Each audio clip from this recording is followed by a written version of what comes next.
And now we can jump to the drum editing part.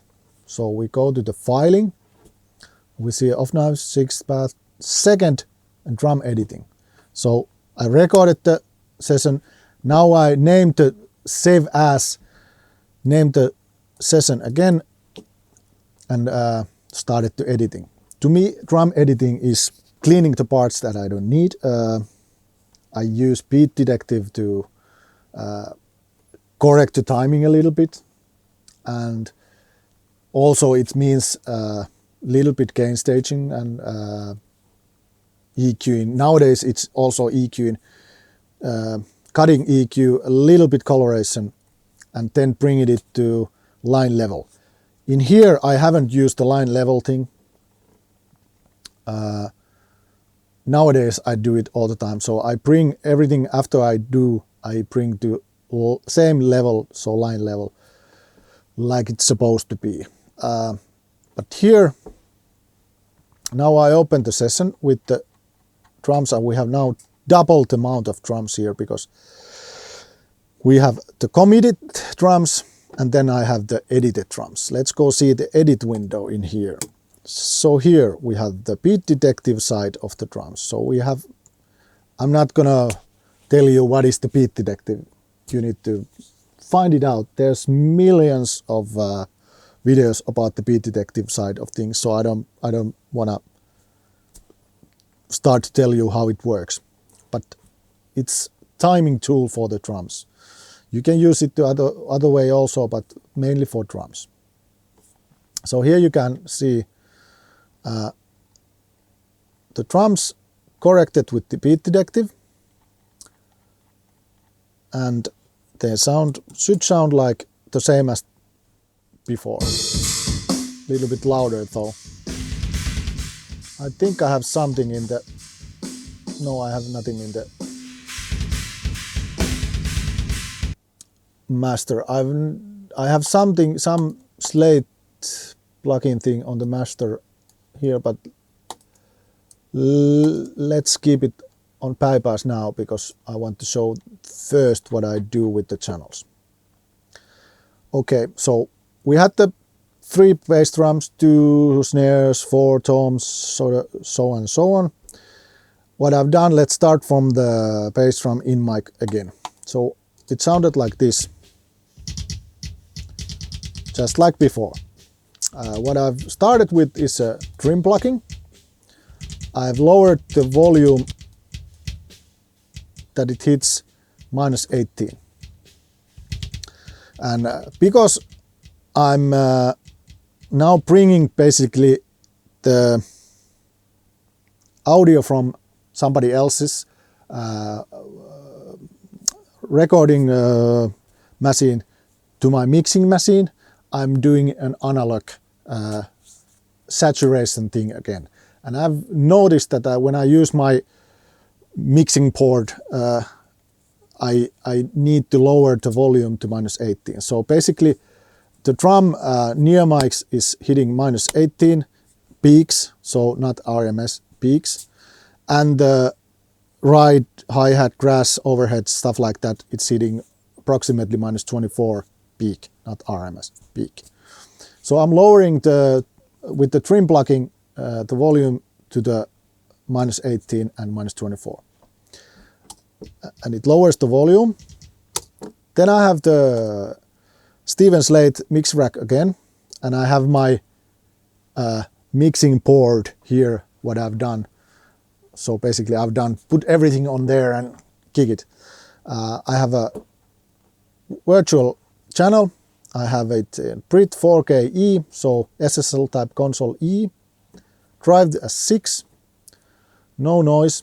Then I have the New York, it's hitting saturation 3 on preamp, normal.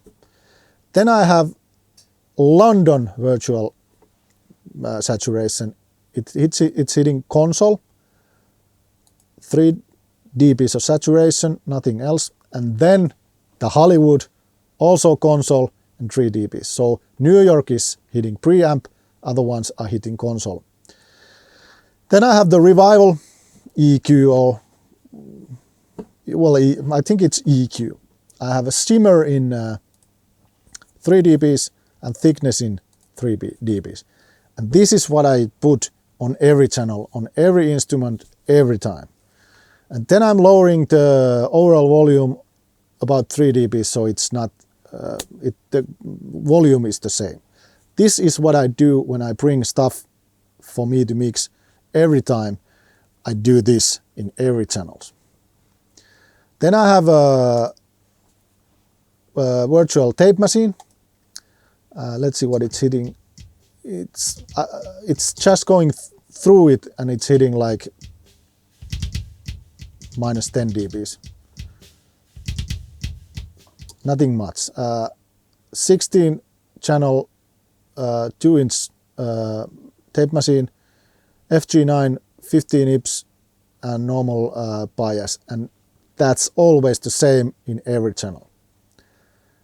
Then I have a kilohertz plugin transient shaper that comes with Steven Slate's plugin, and I've used that as a attack and sustain type of thing, and usually I use that in the near mics, and also I think I've used it in the later stages. I've used that drastically more in some cases. Let's see, I don't remember now if I've used it, but sometimes I used it. And the kilohertz plugin is really good. It's really like it's biting inside of things. And I'll put this on and then I switch the plugins on so we can hear the difference.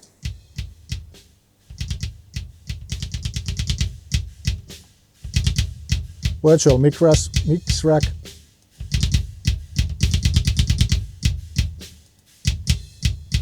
Off, on. To me, I hear a little bit of bottom end, mainly for the reason of the thickness, but still it gives me something more. Then the virtual tape machine.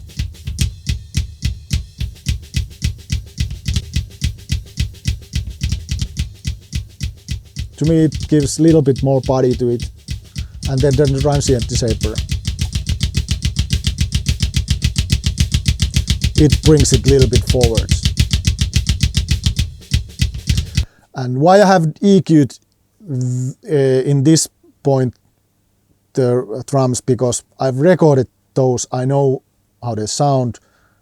I've been thinking I don't need to EQ those afterwards this, so that's why I have only the my analog circuit, so to speak, in this.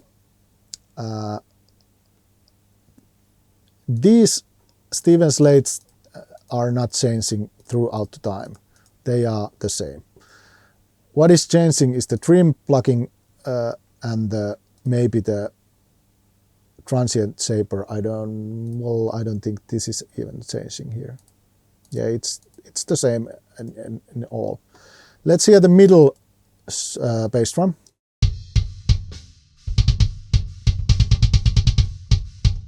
Trimmer.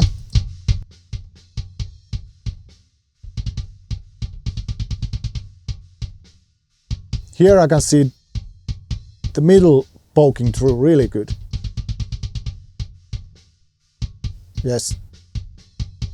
Tape machine and the transient shaper.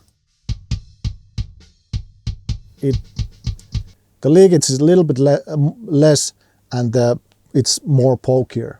Then the lower, the outside bass drum mic.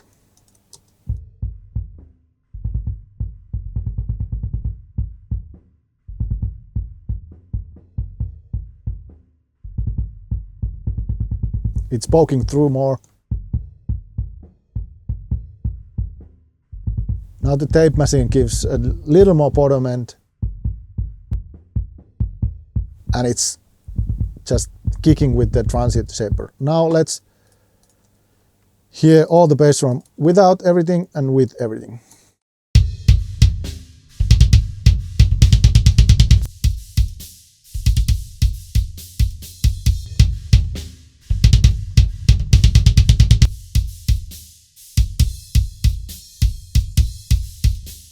we are losing volume, of course. That feels like we are losing bottom end, but it's not the case. The volume is lowering because I'm lowering it in the trimmer. But what I'm noticing is it's pokier. It's in the middle frequencies are more pokey. The low end feels like we are losing it because the volume is lower after I engage the plugins. Then the snare drum.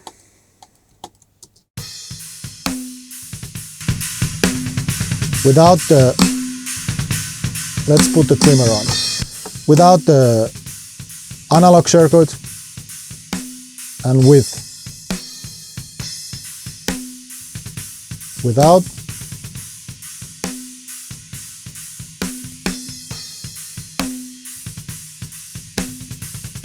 Okay, let's hear the bottom snare mic, and afterwards I don't think we need to go forwards and look every plugin because they are the same and we have already listened all of the drums. Only one thing I want to show you what I do, but let's listen to bottom mic. So with the trim,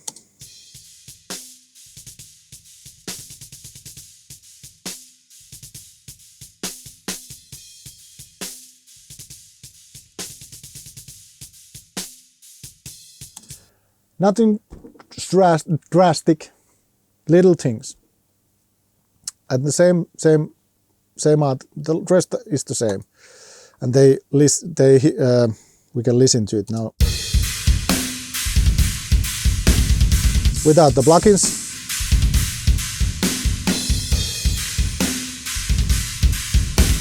to me, they come a little bit forward. They got a little bit more body because the saturation. This is like my thinking of goes back to the early days when we have the tape machines. Somebody recorded with analog console to tape machine, and then it sent to somebody to mix. He put the tape machine on and mix it with the analog mixing board. So that's why I'm doing this. I'm basically replicating that. Afterwards, I don't do any saturation, this type of saturation, because I'm inside now in the analog console, coming out of the tape machine. But what I do in the drums is one more thing is to align the drums. So I've made the time things with the beat detective, and then I'm taking all of these drums and getting them to auto align plugin.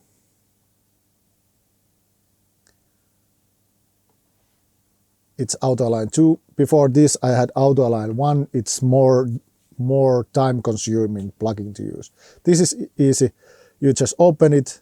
Actually, I'm not putting any ambience microphones in this at all.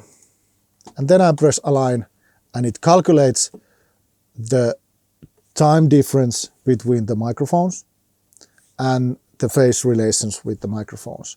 So basically it takes, usually it's a snare drum that it takes as a 0 point of reference, and it takes the mics and theoretically moves them at the same point where the snare mic is.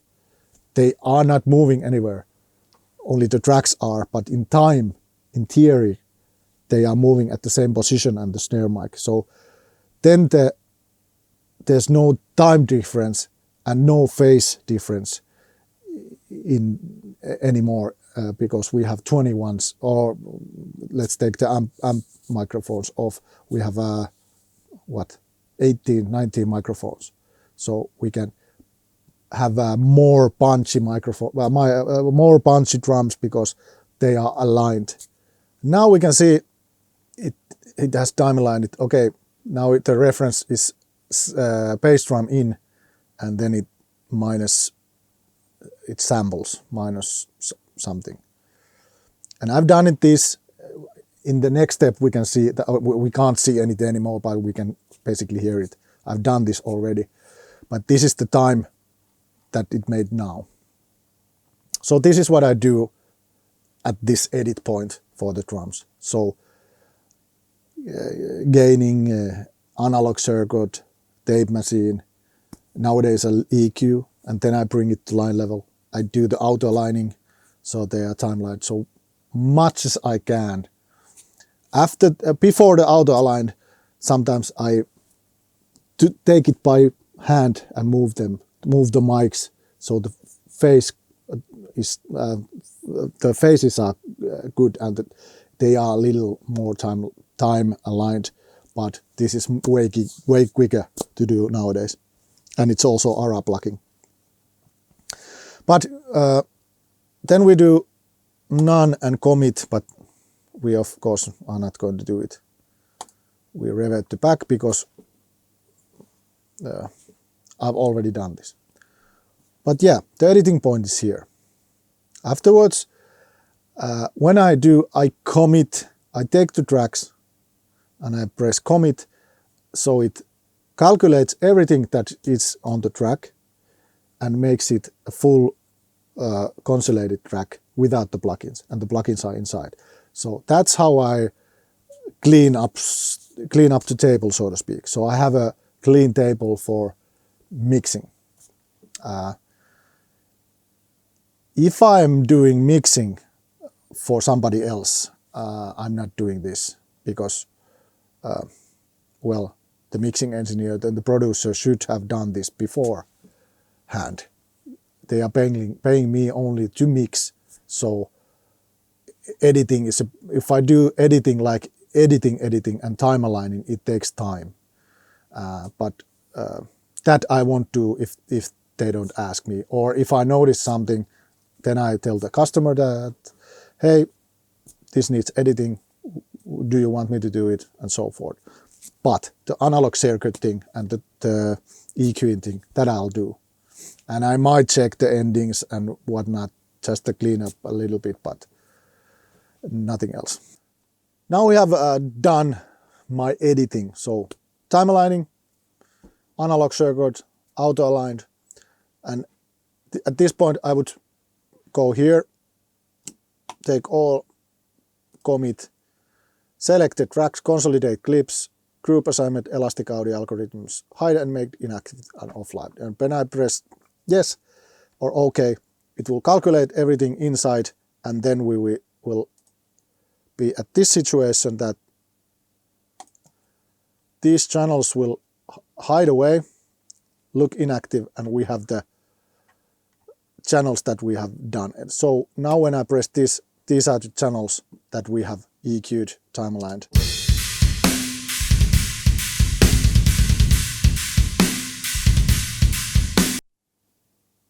We could actually listen what's the change with the time aligning. Make them active again. Let's switch between. This is nice because I don't usually like compare these things. I just do things. Before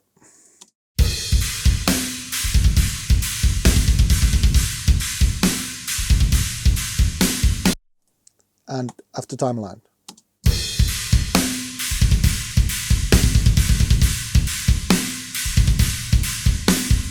To me, I can hear it. It's more tightened. It's a little bit more packed. It's like one drum set. To me. I hope you listen or you can hear it too. Now I press hide and make inactive. Now we have the rest of the channels, so we have to edit the drums. Then we have the demo guitars and bass.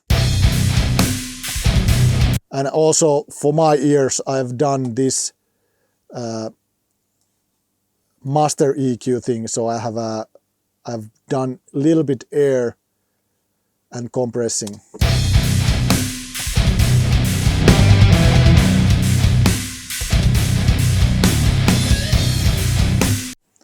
So this is my drum editing part of the session. Now we jump to the next thing. We go importing. So the point where I gave after the recording, I gave the channels, the drum channels to boys. They went to record the basses, guitars, vocals, etc. somewhere, and now they have sent them those to me. Actually, what I've noticed when I opened this session is one thing that I did with the editing.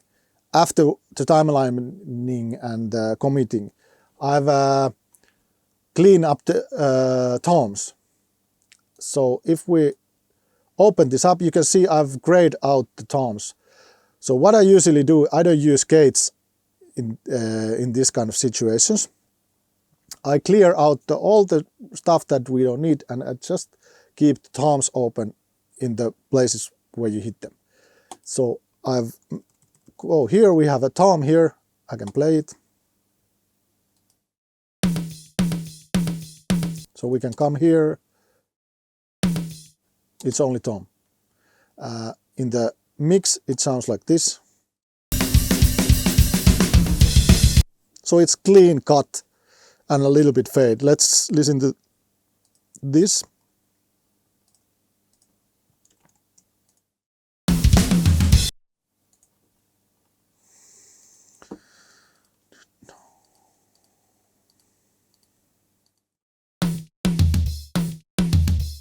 So this is one thing I've done in the editing. I didn't remember it, but now we can see it. I cut and cleaned the toms, so they don't leak at the background. Okay, now we have the drums here, what we just did the things. They sound the same. Exactly. Now I got the stuff from the boys. Let's see what they have sent me. So first there's some kind of drum machine. Whoa, lots of bass.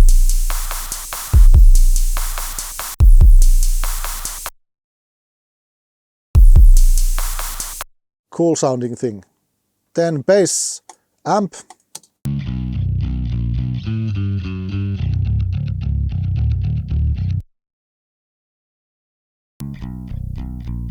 Bass DI. Then guitar left. You need to remember, I don't remember the naming of the channels. Let's see if I can see. No, I can't see them here, but I think I've labeled this myself. So it's guitar L1, L2, right 1, right 2, lead 2, lead 2, lead solo.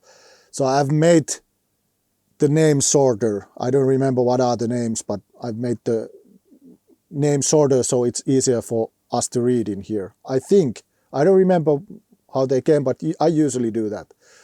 So then the guitar first left was.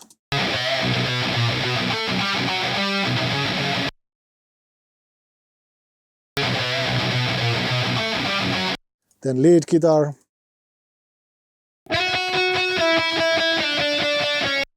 Or actually lead 2, then lead 1.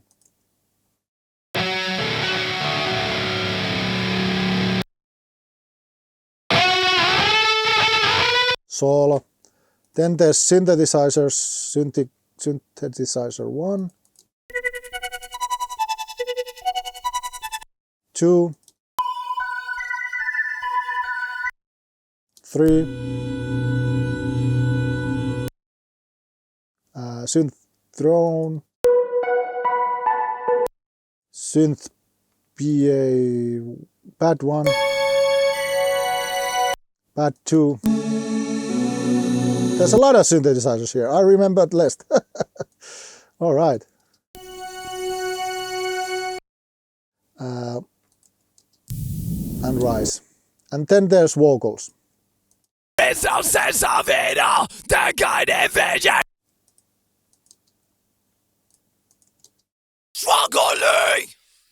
So these are the channels that they sent to me. So I have the drums and the channels here, and they sound together like this. Like you see, I haven't done any volume changes like that. This is only for me, the session that I bring everything in and line them up. only thing. Then I save the session again. Number 4, import editing. There I do the stuff, because if I need to go back, if I do some kind of mistake in the edit part, I can go back. The session where I bring all the stuff in, it's easier for me. I don't need to try to find some backups or something like that. That's why I do this. But this is now with the drums and the guitars. And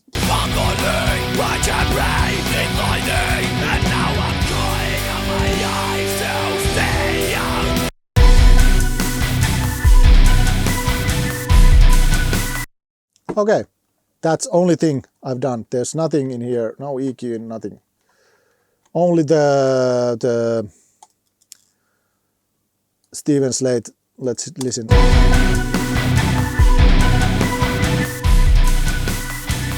I've done the high-end stuff and a little bit compressing.